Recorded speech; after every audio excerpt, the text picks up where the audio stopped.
recording? Oh. I am now.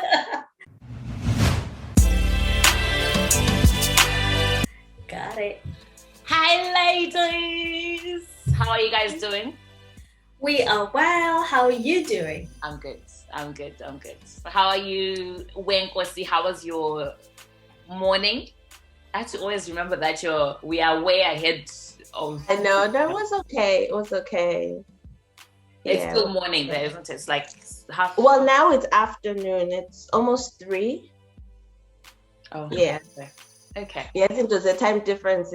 It gets confusing because you have to think, are we ahead? Are we behind? And stuff like that. Yeah. No, it's something just to always bear in mind of. But anyway, thank you so much for joining me today. So to recap on last time we were all together, and I know Khetla is going to be joining us anytime soon, so hopefully she'll just slot in quite nicely.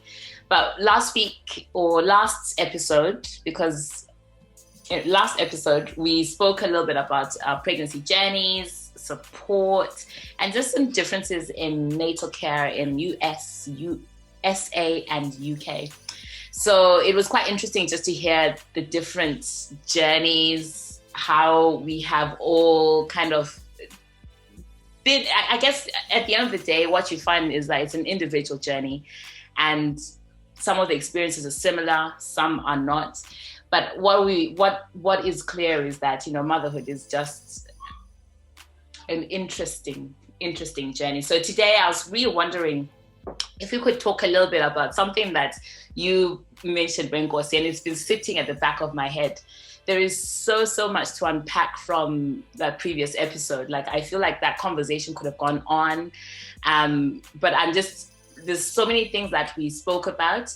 There's so many things that we can just go into different levels, I suppose, of conversation. But something that you mentioned, Wenkosi, and you said it laughingly, and you said to me, but it was different for you. And this was in regards to, I think we're talking about support systems. And you said that, and it touched me, because I was like, I wonder how you think it was different for me. So I wondered if we could talk today about support, like how you guys navigate wherever you are. I know, Nobu, you've got Nala, your husband. Wenkosi, you have got an older child. Oami is like, how old is she now? So she's about 6. She's 6. Yes. So how has it been for us, what common themes are there for us? But I just really want to hone in on support. So that's something what we're going to talk about today. But I want us to kind of to start thinking about it in our minds, and rethink about, where did you tap in for support and what support means to you. But before we do that, I wanted to just ask you ladies, how did you find out you were pregnant? Like, I know, Nobu, you mentioned last time that you guys were like, you were expecting that, at some point this would happen. But what was it like when did you pee on the stick? Can you just tell us a little bit more about your experiences finding out you're pregnant, and who was the first person you told? Yeah, so for me, it was, as I said, I had an inkling from about the day I got pregnant, when I conceived. Mm-hmm. I know it sounds silly, and probably medicals would roll their eyes and be like, yeah, nothing of that sort happens. But I actually felt like something was happening. Mm-hmm. And so from that point in time, from day 1, day 2, I felt in my mind I was pregnant. I waited till I was due my cycle. And for sure, it did not turn up, because in my mind, I told myself I was pregnant. Okay. Something was playing at the back of my mind, and I was thinking, is it just kind of, how the mind has so much power over your body? Could it be that? That's what I'm thinking, and it's not the reality. But then I peed on the stick, a cheap 99p stick. I don't do clear blue with this ridiculous. Did you have a £7 pregnancy test? Oh, hell no. 99p did the job. And then the first person I told was my cousin in America, my cousin's sister. I called her and first thing she said, she's like, yeah, you're going to tell me you're pregnant. I was like, how did you know? She's like, yeah, just the way you kind of got on the phone, because we always do video calls. Right. Just something about you had changed. Right. And then at that point in time, my husband was away, and I sent him a message. I was like, we need to talk. He said, and did you use those exact words? Like, we need to talk? Exactly what I texted. I know, because when somebody says we need to talk, it's never a good thing, right? No. Yeah, so that was, we need to talk. And then he called in the evening, and I was like, yeah, I've got something to show you. And then it was a video call, so I showed him the stick. Oh. And she started laughing. I don't know whether it was a nervous laugh or it was what's happening, but yeah. Okay. No, that's interesting. And I remember, like, on April Fool's Day, so Nobu and I were in a WhatsApp group with other friends, and she posted a picture of the three. No, it's not. Is it three? No, it's not 3D. It's like the scan. Scan, yeah. And it was on April Fool's Day, and people were like, rolling their eyes. They were like, we'll just wait till after midday just to know that this is a joke. But yeah, you know, and I stole that idea as well, because our babies were conceived around about the same time, and yeah. Yeah. And so anyway, thank you. How about you, Wenkosi? Like, what was it like for you? Of course, like I said, Uguti, because this was not the plan at the time, but I knew Uguti, something was off. Like, I'm a person who has a very regular cycle. Okay. So once it was like a day or two late, I'm like looking at the calendar, I'm like, okay. So weirdly enough, I tried to put it in the back of my head to the point where I was like, okay, I'm at work and I went to buy a pregnancy test and I took it. And really, like, immediately. And so I took the picture, I sent it to him as and it was kind of like, oh. But because of everything that we had going on between us, I talked to him briefly. And like I said, Guti, the timing was so bad for me because of school. So I called my cousin. So my cousin, we grew up together. And so she kind of talked me down a little bit. You know, I kind of was able to not really express how I was feeling, but just have somebody to talk to about it. And she was kind of like, well, I mean, is it such a bad thing? And I was like, well, no, but I would have rather it had been with somebody else. But here we are. And so that was kind of it. And it was just within that very short time, like from telling him and then talking to my cousin and just, I guess, starting to wrap my mind around it. Yeah. And I mean, and it just occurred to me that we didn't actually do introductions. So guys, I'm hoping that you're carrying on listening from last time. Wenkosi, Nobu, let's keep the ball rolling. But did you guys like in the first trimester, did you feel sick? Did you have any issues with nausea? No.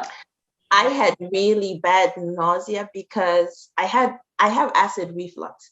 So it just went from that to this horrible, horrible nausea. I couldn't really eat anything. I lived on amanzi, porridge, ischola, and umpit. There were very, very few things that I could eat. One thing I enjoy drinking is tea and coffee. Like when I would drink the coffee, the nausea was like like it was so bad. And then eating inyama, everything just tasted raw. Like I would cook it and then I'm like, okay, it smells good. It just doesn't tasted off. So I immediately stopped eating it all through my pregnancy. Really? So you stopped eating meat completely? Yeah. I couldn't. I tried like three different, I'm not a big meat eater anyway, but on 3 different occasions, I tried things that I liked. But voila, and I just had the most bland diets throughout my pregnancy. It's so interesting, isn't it? So just to backtrack, so I found out, obviously with Tamara, it was completely different in that, you know, I don't even know. Did I know I was pregnant? Yes, I think there was a point in time when actually, like, I was like, okay, you know, there is clearly something going on with me. But I'll speak more of my most recent experience with Juliana, in that my cycles, like you guys, is very, very regular. You know, I have it on my phone, but I know even just days before that, I'm going to have my period. And periods, did it happen? No. But I wasn't even looking for it. Was I expecting to be pregnant? No, I wasn't. Was I doing stuff to get me to be pregnant? Yes, I was. But for some reason, I thought, you know, maybe. I don't know what I thought. Anyway, so then when I was like over, I think I waited till like I was over like a week or even a bit more. Like there was nothing happening. So I went and got, so same as you know, I went and got the so Khetla's here. I went and got the 99p pregnancy test, and I took the test. Where was I? I think I managed to get home and did it. I was beyond shocked that I was pregnant. Beyond shocked. Like it was not something that I was like, oh my God, like guys. Hey Khetla. Hey. Welcome. So sorry I'm late. That's all right. But yeah, so then I think the first person I actually told was Nat, because I was just like, you know, like I was just like, I'm pregnant, and yeah, here's the thing. And how I told Damien was he was living in Leeds at that time, so I took the pregnancy test up with me one time I was going to see him. So I didn't tell him for like probably another week or so, and I just showed him. But by that time it wasn't even showing that I was pregnant, so it was just a bit of a wasted, like I was hoping to create something for him, but then I got there and I was like, I'm just tired, like look what you've done. Kind of thing. But yeah, so it's just always interesting hearing different stories and like where people were, you know, mentally as well when they found out that they were pregnant. And, you know, just to kind of, because I really want us to hone in on talking about support. But when the Khetla, we're just talking about, welcome, I hope you are well. Okay, thank you. I'm just... we're just talking about when you found out, or how you found out you were pregnant. So do you care to share your story, like, you know, what that was like for you? Yeah, sure. So the first time when I found out I was pregnant, I was already like almost 16 weeks. Yeah, I remember you said. Yeah, so I wasn't showing at the time, and it was just like I was escorting my sister because she was going to see the doctor, and the doctor was like, oh, you're pregnant as well? I was like, no. And then we did a test and I was like, oh my God. The second time around, I was actually at work, and I was doing a one-to-one with the client, and it was really weird because sort of I knew I had about like half an hour before, not before my shift ended, but before my time with this client was up. Mm-hmm. And I just took a turn, which was just strange because the whole morning I felt okay, and then all of a sudden I just had this like wave of nausea hit me, and I was like, that's strange. And I'd been feeling hungry, but then all of a sudden I just wasn't. It's just this, you know, so I was like, okay, and I'm trying to think like, what can I have? And it, like when I got my break, so there was apple juice. So I had some apple juice, and then I remember ringing my mom and saying to her, the weirdest thing has just happened to me. And she's like, what's wrong? So I told her, and she's like, do you think you might be pregnant? And I was like, I don't know. I mean, we're trying, but then I don't know. And then she's like, when did you last have your cycle? I'm like, I remember having it once, and I just, I haven't had it since. I don't remember actually. And then she said to me, maybe you should get a pregnancy test after work. And I was like, yeah, probably. And That's when I found out I was pregnant. It was actually like my sister's birthday as well. So yeah, that's when I found out I was pregnant, and I was like, oh my gosh, I'm actually pregnant. And did you have any like nausea in your first trimester or any time during your trimester? Did you have any sickness? No. It was a walk in the park. First pregnancy was a walk in the park, literally. Second pregnancy, not so much, but yeah, I didn't. Although luckily I didn't have any nausea, I didn't have any morning sickness. Yeah, but I had my own other health complications that sort of came into play. But yeah, it was just There was not much to it. Yeah. Okay, so Wenkosi, like apart from Miss Chala and your greens and not having coffee, like is there anything practical? Like I'm just thinking of somebody who may be listening to this and maybe they're experiencing nausea. Like what worked for you? Like I used to drink a lot of water, and I would eat like crackers. I don't know, like crackers, like the saltines. Yeah. Just dry crackers, like what are they called? We have the mecha, but I can't remember. They're kind of like the water crackers, so they don't have too much flavor, but they're slightly salted. So I would have that. So Xenia, I would eat porridge with some bread and butter. And I would eat, and of course, because I was at school, I had to find things that I can eat. So I would eat maybe fries. I would always add some vegetables, eat like some broccoli and stuff like that. But really, it was like very, very limited in terms of flavor because I just couldn't deal with it. And then Ischala and Impita, like sometimes just a little bit of umsopo, like just made with the onions and tomatoes, and that was it. You didn't take anything like ginger or anything along those lines? Later on, I think like at some point I did, but not like regularly, because what happened is like at the end of the second trimester, beginning of the third, I actually started throwing up, and I'm throwing up and I'm barely eating. So it was very weird. Yeah. So, but that was pretty much it. Okay. And then in terms of like next steps in America, what is that like? So you find out you're pregnant. What's the first thing you do after you find out that you're pregnant? I made an appointment with my gynecologist. And so, she basically did a scan, confirmed the pregnancy.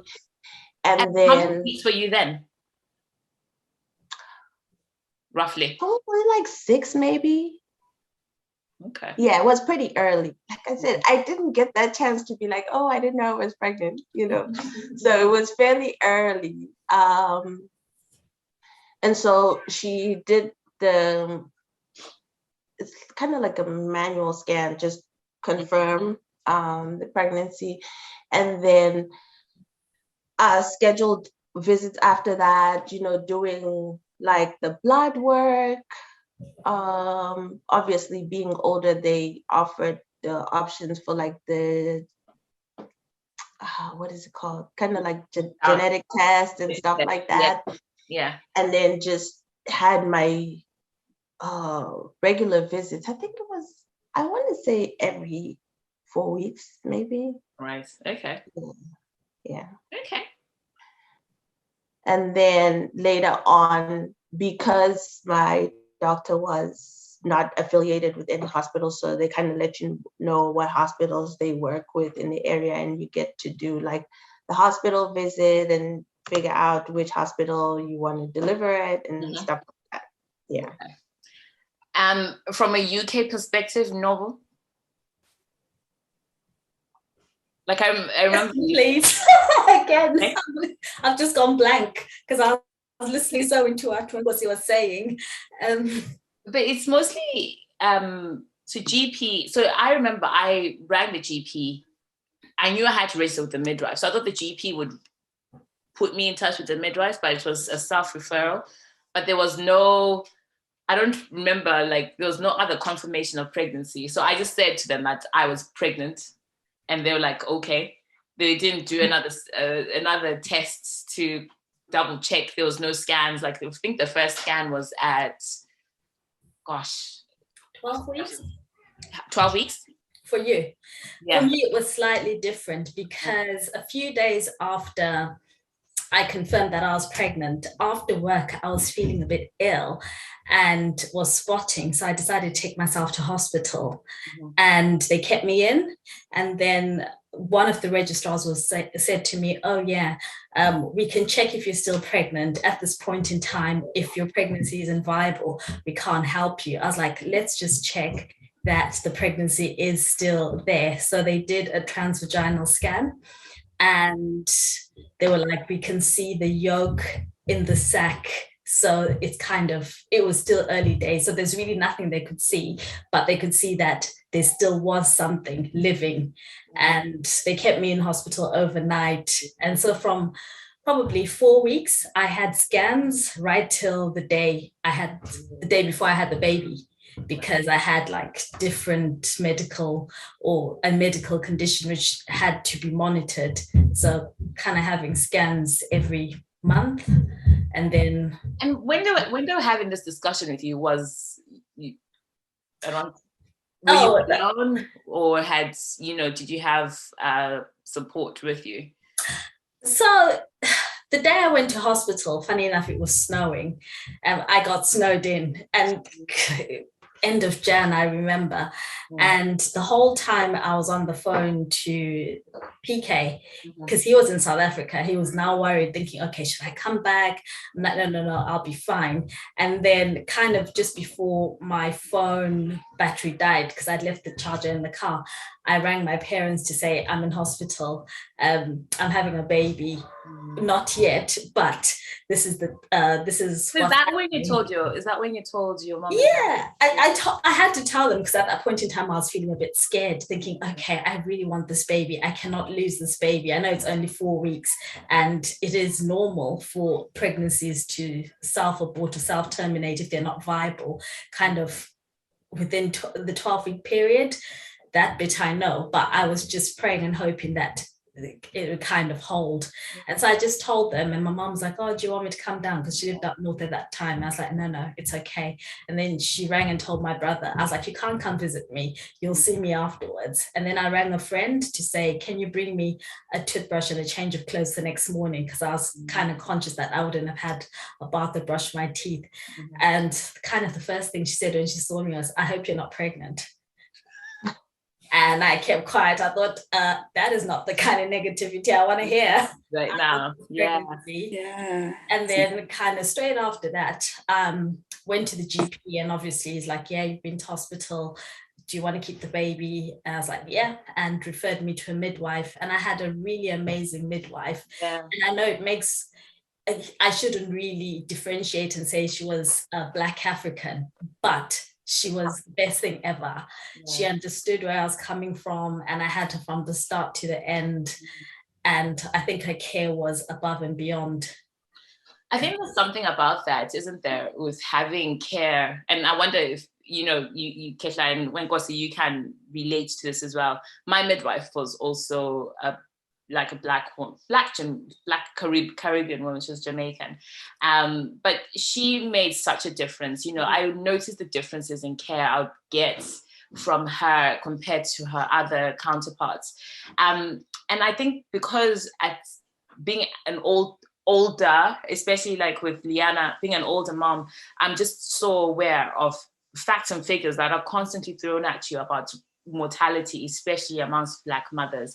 But I wonder, is this something that relates to you? Is there something that you're like, okay, actually having had a midwife who was a Black woman or white woman, whatever it was, or man, because I did see a male midwife as well. One time. Strange. I was like, ugh. I was like, how do I not ask for you? How do I get you off my record? But is there, like, I'm wondering, is that something that relates to you guys? Like, does it make sense that what we're talking about, or not really? It does. To me, it does. So I didn't have a Black midwife. I had a white woman, and it was just a whole lot. It was a lot. Also because I went in as an older mother. Yeah. So I had concerns and I had worries, and she was like, oh, we'll just sail through this, we'll be fine. And I'm like, I don't think so. But then, as time went on and like complications started, and then she was like, because there was a time like I put on quite a lot of weight and I was struggling to walk. So she was like, it's either we give you a belt, or if this continues, you might end up in a wheelchair. And I was like, what is going on? Like, what's happening? Because, I've never experienced that, but she didn't really explain it to me. So I said to her, I'm going to try the belt. And at that time I was like quite advanced. I was about 5-6 months. Mm-hmm. And she was like, I don't really know what you're eating, but then you shouldn't be eating like certain foods. And like you're there in the midst of your pregnancy, you're craving food from home. And she's like, I'm not really sure about this because I don't know about it. And then like having an English guy who's just like not with the culture, he's like, yeah, I quite agree with you. Maybe, I was like, oh my goodness.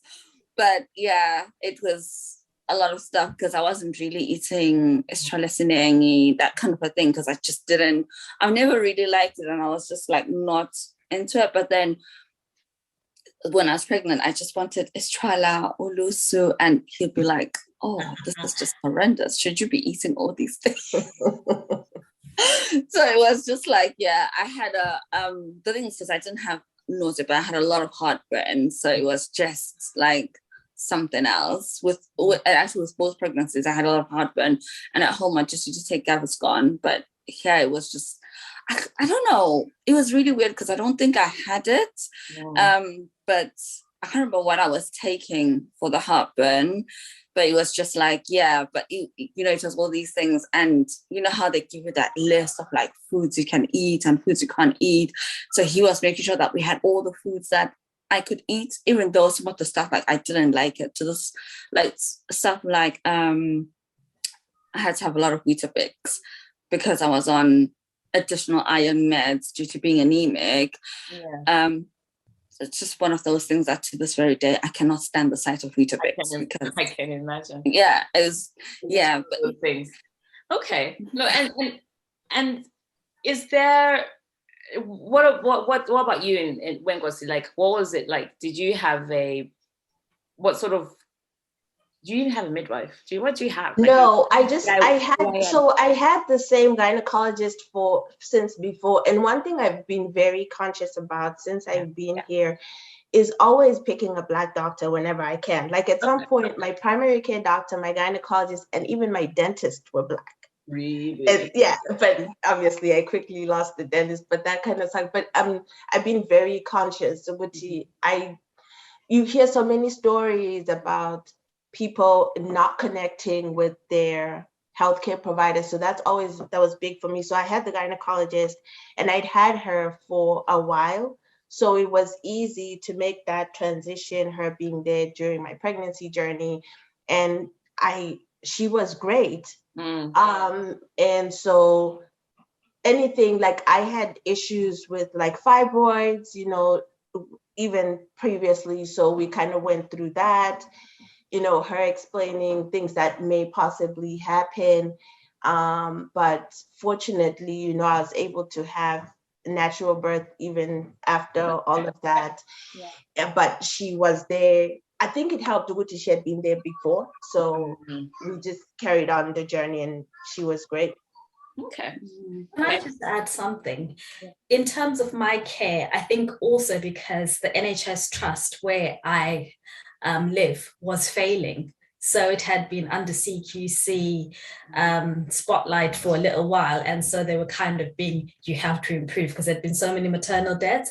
And that was something that was on my mind. So I kind of voiced it to my midwife and she was like, things have been bad, but because we're so under the microscope, everyone is going an extra mile to make sure that everyone, all the moms to be fine. So I kind of guess that helped. That kind of alleviated that fear of this is a failing health system, but because you're under the spotlight, you have to perform. No, definitely. I think it's one of those things, isn't it, when you start looking up the stats of a hospital that you're going into, but that's kind of the society that we're living in now, is that you need to have some form of ownership over your health and where you are deliberately putting yourself, like, you know, as you're saying, Wenkosi, like choosing the care providers that can have like that empathy gap, you know, that they'll have understanding of whatever it is that you are going to them for. So guys, just to change it up a little bit, but I wanted to kind of talk a little bit about the support systems, because I'm hoping that we can have time to talk about another little topic that is a bit controversial. But I think before we do that, in terms of support systems, like, you know, now that our kids or our babies are a little bit older, and looking back at the support that you had, what do you wish you had? And what are the good things about the care that you had? And Wenkosi, I keep coming back to you, because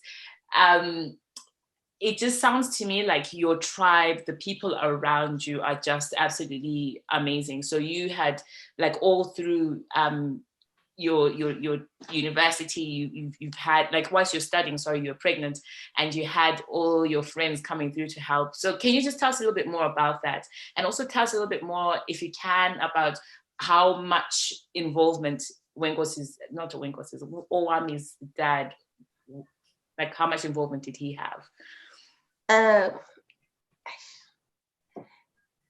So my biggest support came from my family, my friends. Even though I can honestly say, with most of the time, I didn't have that physical support, but I had somebody like Umamom Dala, Umamom Ngane, you know, they were checking on me. And at that time, my grandmother was still alive. Okay. So unfortunately, she passed away like a month before Ami was born. But she was, you know, she was there. She would always, because I grew up with her, she would always check in on me. You know, she asked, oh, Lile, you know, all that kind of stuff. But same thing, Umam Dala had been a midwife. And so she's also just constantly checking with, you know, are you okay? Yeah. And that kind of stuff. When, like, probably from right before I delivered, my friends physically there. Like, one of my friends actually came when I went to the hospital, and then she had to go to class, and she came back afterwards. Wow. She was there. Fortunately, right before I delivered, my mom was there. My mom was here, but she didn't stay long. Okay. So I was suddenly left with this newborn. Yeah. And because she had come before, but then Wami was like 10 days past the due date. So at some point, my mom had to get back to her life. So I'm left with this little baby. At night was when I had the struggles, because this girl did not believe in sleeping.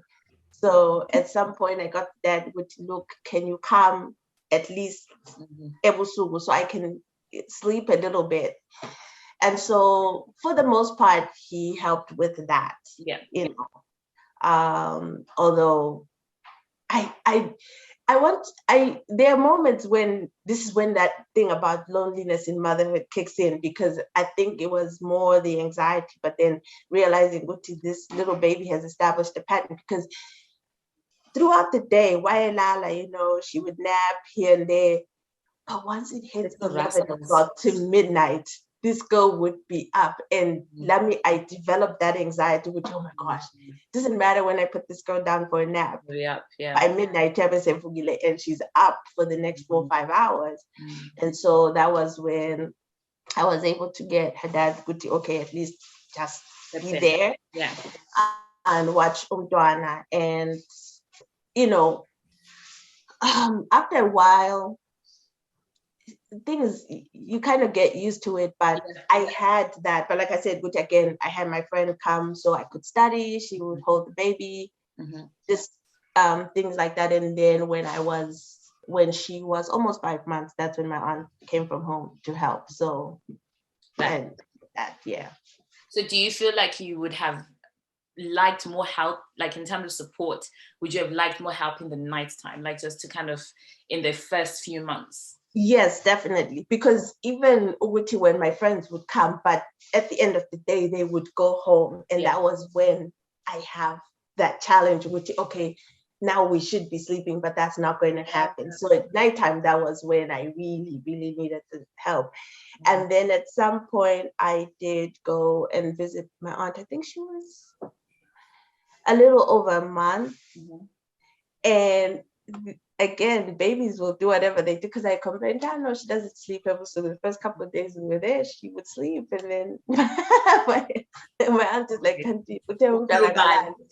but then when we came back home, fortunately, I think by the second month, things kind of got better.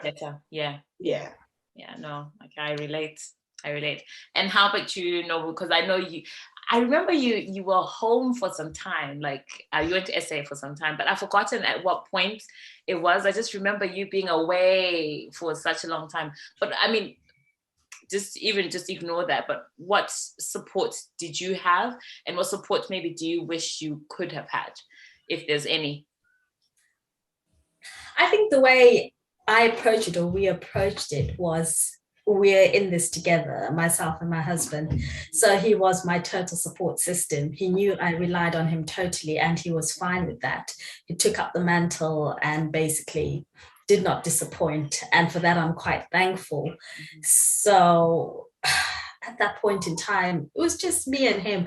My mom was living locally. So after work, she'd come and I think look out for the baby whilst I quickly had a shower and made dinner. So she'd do that. And I think, looking back, I really appreciated it, because I was thinking, there's just no time to do anything with the baby. It's like stolen moments, and then they're crying for you, wanting your attention. I think no one really tells you how intense it is. So I'd spend the days by myself. She was born in September. I would go to baby groups, breastfeeding groups. I had a friend who I worked with who had also just had a baby a few days later, so would meet up for coffee and cake. And then I'd go for baby yoga. So I kind of immersed myself with things to do, made sure we were not homebound all the time. And I think that was good. And I'd go to the baby weigh-in clinic, so kind of getting myself out of the house. And then Feb time, he had an operation at Gosh. That's Great Ormond Street Hospital, because he had a hernia. And then after that, we went to South Africa in March, kind of before lockdown, and we were locked down there. There wasn't really much support there. I guess I was just so nervous about leaving my baby with anyone, and everyone had an opinion of, so you should be doing this. And I'm thinking, no, this is my baby. I was very possessive. My baby, my way, which maybe looking back, I could have been a bit more flexible. Why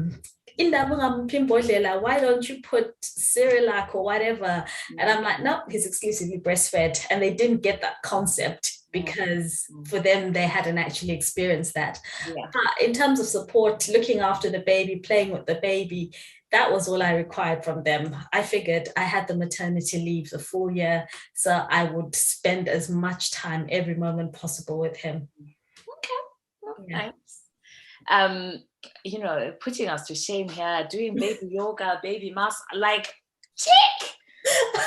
Wait till you get to me and you find that like barely I made it out the house in the first month. I was just like looking a mess, and just like I was just on survival mode. But anyway, story for another day. How about you, Khetla? Like, what support did you have, and what support would you have liked to have?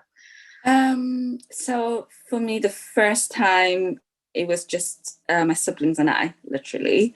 And Mama would be ringing us from the side and just checking in to see what we're doing and how we're going. We also had a family friends, one of my mom's friends would come in and check. Also, there was a lot of family around. Due to family politics, we literally raised ourselves. So it was like, for me, also additionally, I had the Living and Loving magazines, and I'd just kind of read those, because I was just like, okay, I need to, kind of Can I ask a question? Like, you mentioned living and loving before as well. And interesting enough, my recent trip home, I found a Living and Loving magazine, which I brought with me. Did you find that you could relate to like what they were advising and what they were talking about? Yeah, some of it. So for me, it was mostly kind of the monthly things of like, what Like to developmental expect in your pregnancy. Yeah. Yeah. But also, I think we had friends, they're more my sister's friends who had babies. And so like they're my sister's age group. And we were all kind of involved in the babies as well. So I had that faint picture of, and how it was and that kind of a thing. And I think then for me, it was also when I decided that, okay, I want to try and exclusively breastfeed and see what it's like. I'm going to try the whole working mom thing and see. It didn't last long. By the time I was like delivering, I'd stopped working. I think I stopped working. And I was like, okay, I just want to stay at home and like look after my baby.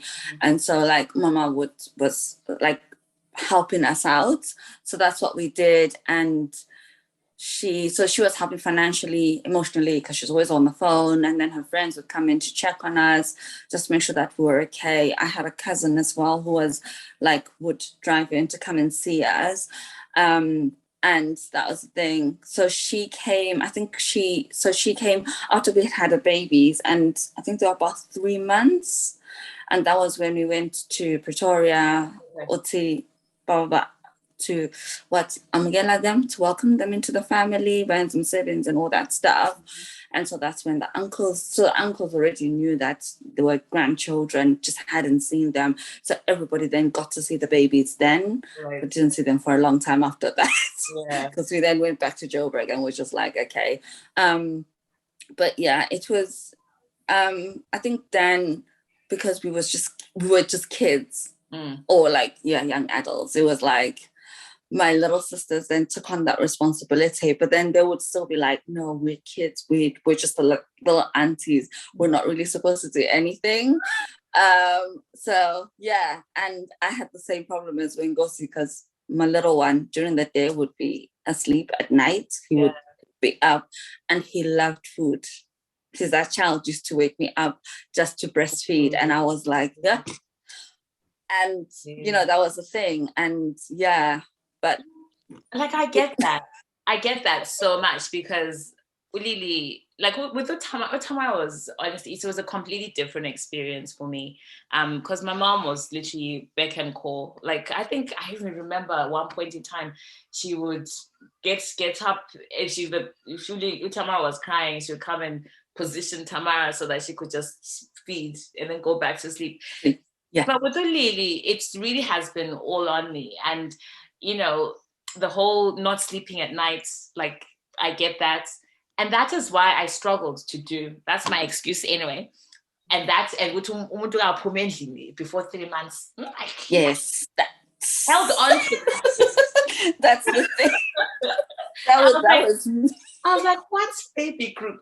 I think after some months, I think probably after 2-3 months, I started venturing out. But literally, those first few months for me were just about survival. It was just like, I think for me, the first few months were just about survival, and it was just about getting through each day. And when you talk about support, like Damien, my husband, has been very supportive. Like, he's the sort of man who'll throw in the washing, he'll cook, do dishes and all that sort of thing. But I found that nighttime was just me, because I exclusively, like, exclusively breastfed up until, I stopped breastfeeding.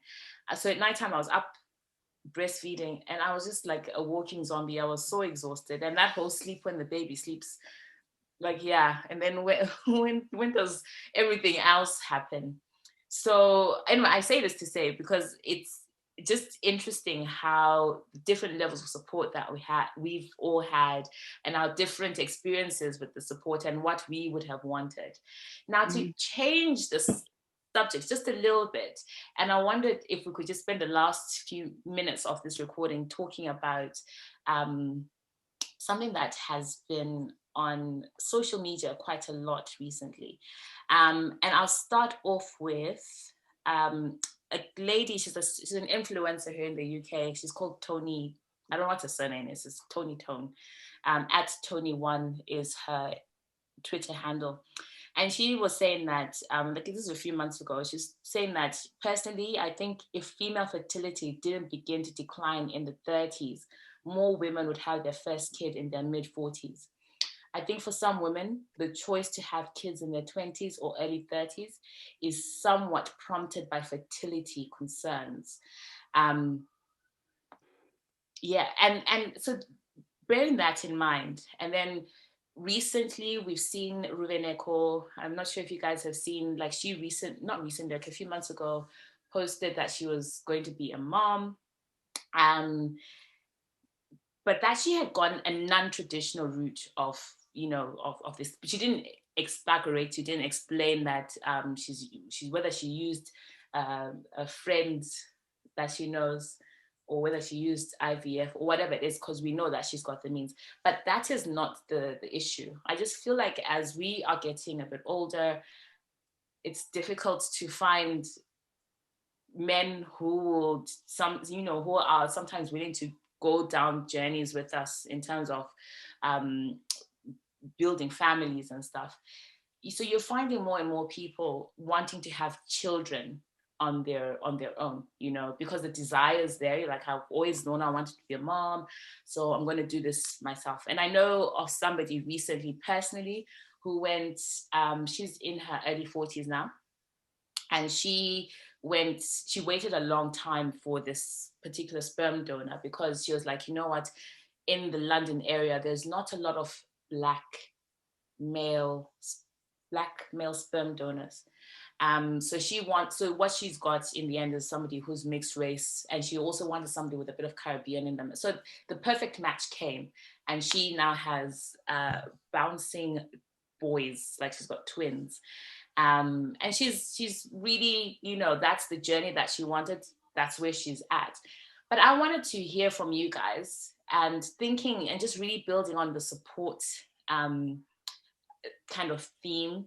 Like, what are your thoughts in terms of, like, what would you advise friends who are maybe now coming of age, who maybe don't have partners, or maybe they're with partners who don't particularly want to have children, because maybe they're career driven or whatever it is, and they're like, you know what, I want to do this on my own. Like, how would you, like, what are your thoughts? It's a quite a big subject, I know, but I just want to kind of get your thoughts on that. And I'll start with you, Khetla. For me, I would definitely be like, yeah, go for it, because personally I wanted to do the same thing as well. Like, after I moved down, there was a time I was absolutely broody. I still am, but then Are you? I still am. Should we be very much. Pardon? Should we be preparing anything? Oh, not yet.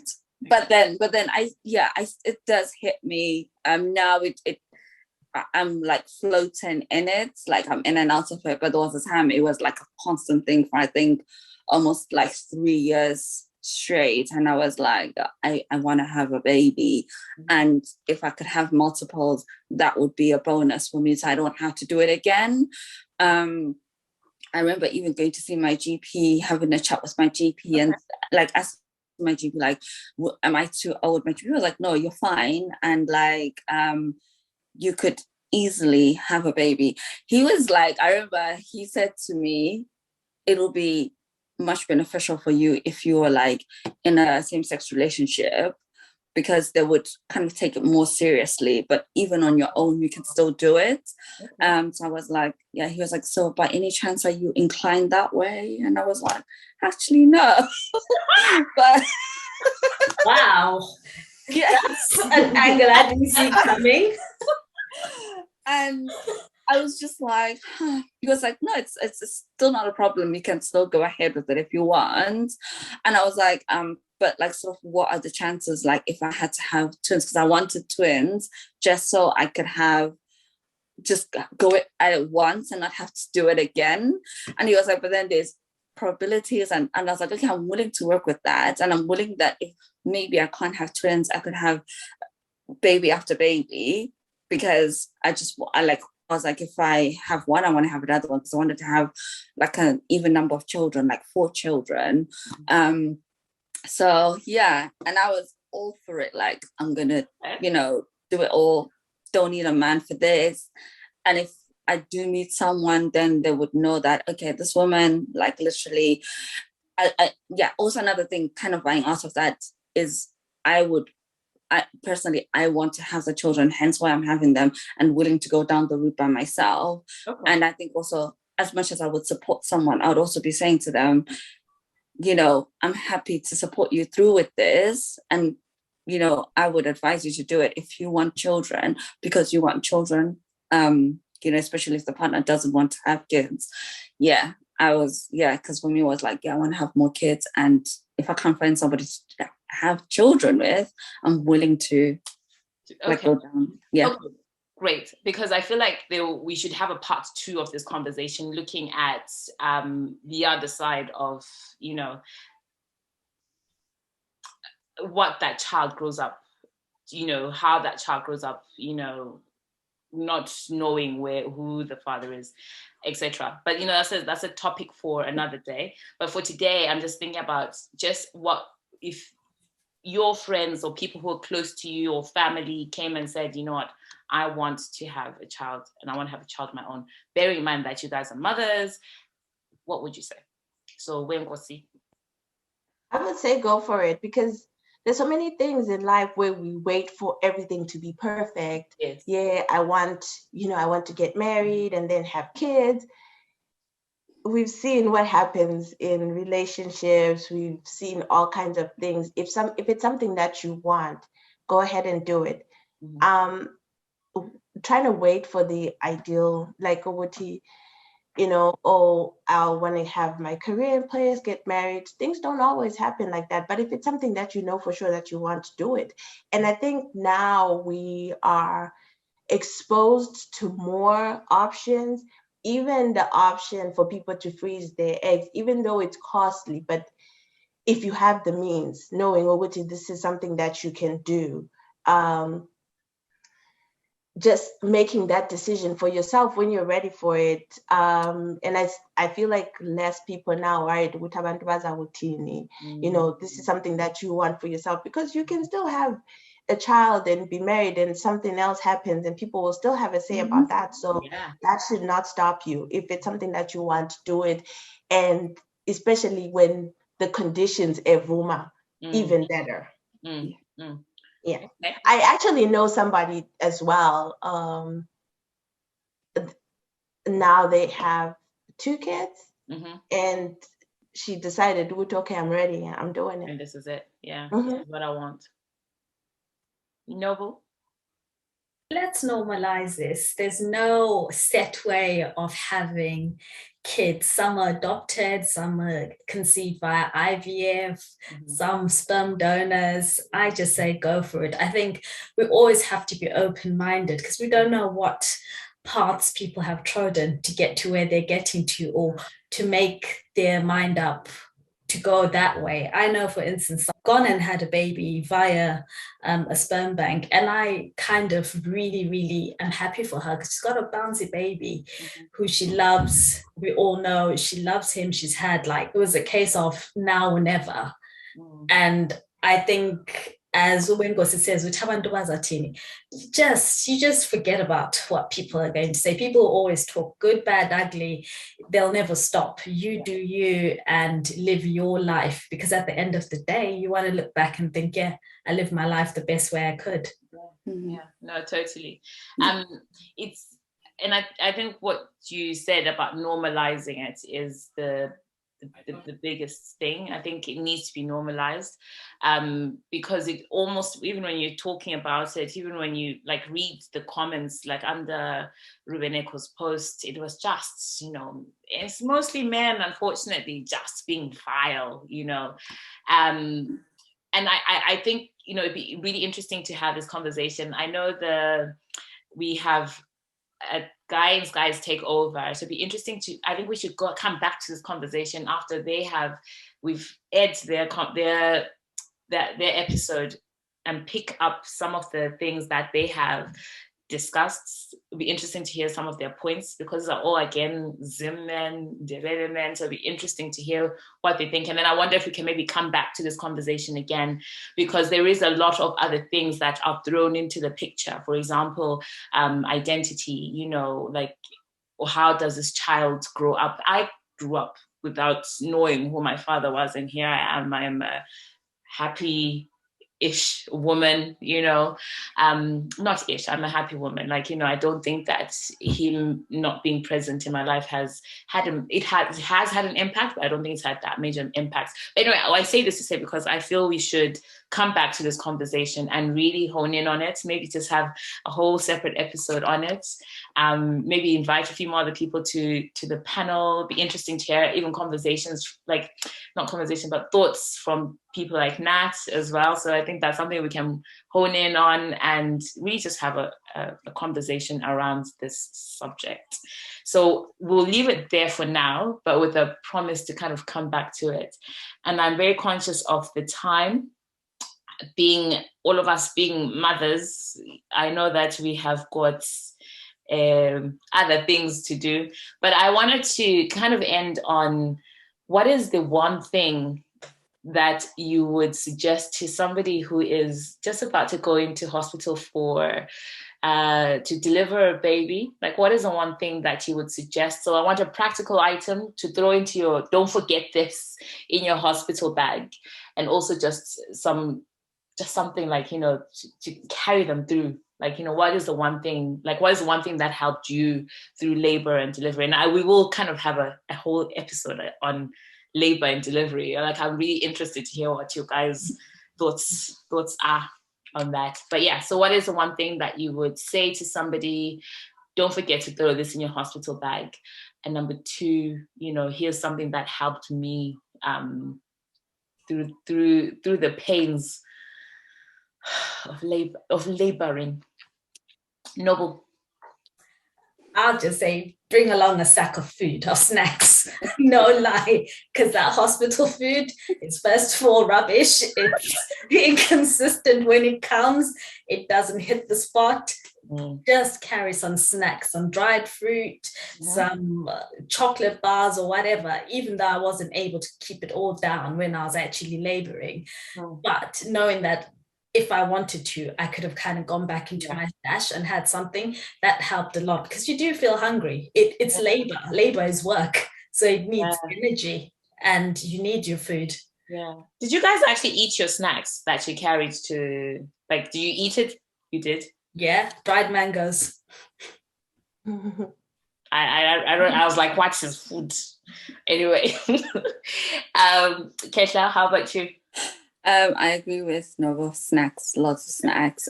So first time I had no time to pack snacks, because I'd gone and I was told, go to the clinic now. So I didn't have any, but after, I was absolutely starving and I was so cold. So it's also like taking something warm.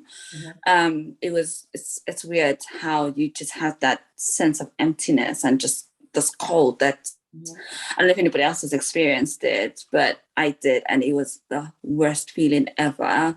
But yeah, so it's just having something warm and like, guys, loads of pads. Yeah, but yes. Definitely. Second time around, it was still, I was prepared. I had snacks. I just couldn't eat because it's really weird, because I went into labor like early hours of the morning and I had lectures in the afternoon, and so I couldn't attend my lecture. But like my friends came after And they were like telling me all about the lecture and like you had to see the baby, and they brought me snacks, and I was like, okay guys, and I was just like, thank you so much. But I was just psychologically not in a good place. And I struggled like with breastfeeding and all that stuff, so I didn't have milk, and I just so I think also being in a good space, it's hard, but then trying to get there, because I was also juggling uni, and it's like just the weekend and I'm like, oh yeah, I'm going to uni tomorrow, and then the next thing I'm like in labor having this baby. Yeah.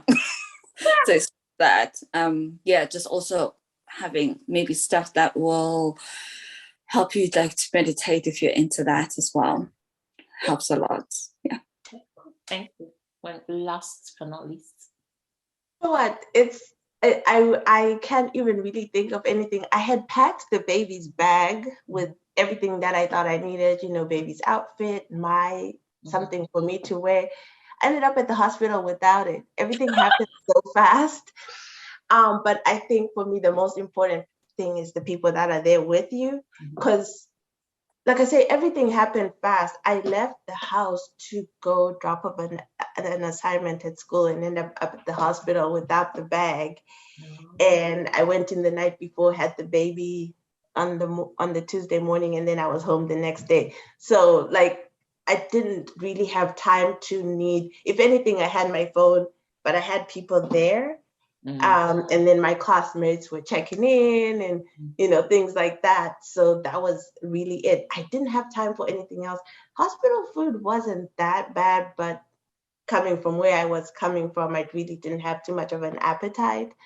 So just things to take the baby home in, and just, I guess, the people having means to communicate with the people that matter, because then everybody wants to know, oh, what's going on and things like that. But it's like I blinked and everything, it was time to go home again. Oh, really? Yeah. That's Nice. Yeah.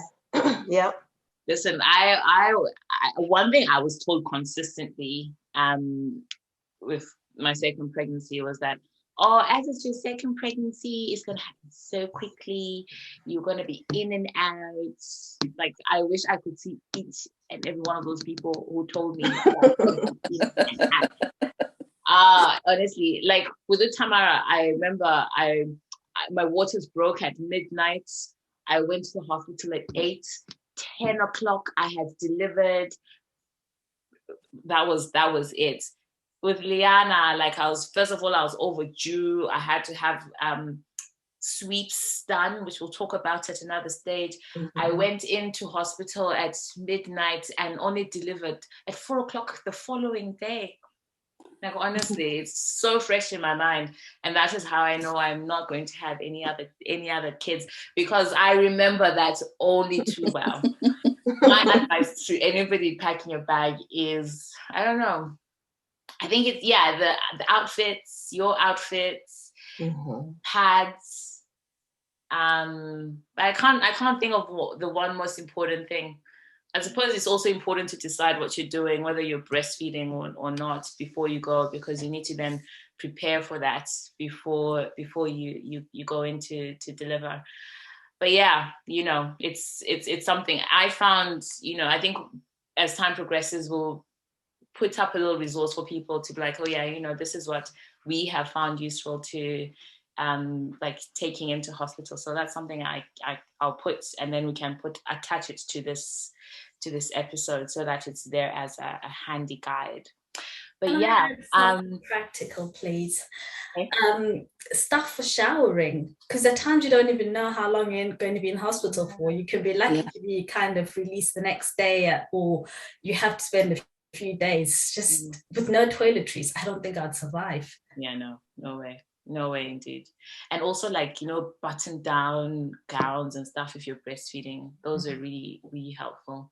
But yeah, so ladies, I think we'll end there. So thank you so much. I'm going to actually, can you guys just go round the table, not round the table, but just say who you are and where people can find you, because I know we didn't properly introduce you.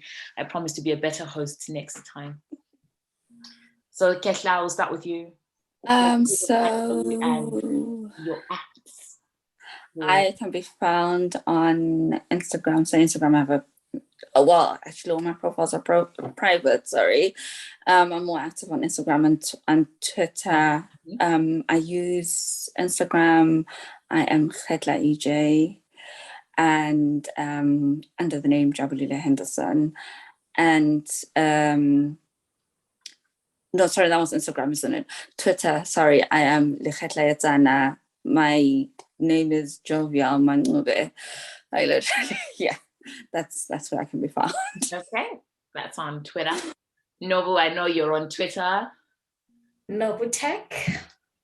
Wenkosi. It's Wenkosi on Twitter and Instagram. Instagram, or Wami's account is at Wenkosi. I know. I say you can follow me on Instagram, but that's all you're going to see. Yeah. Wami's content, you know. You should actually to the point where she occasionally posts, like I was sitting there and I'm like, why do I have all these comments on my Instagram? And she had posted a picture with filters and everything. Oh my gosh. So also because there's so many pictures of her and I'm always like, oh, it's just so adorable. The account is hers. Yeah. No, we love it. We're here for it. Like, listen, thank you so much, ladies. I look forward to hopefully you join me again next time. So thank you so much and we'll see you next time. Thank you. Bye.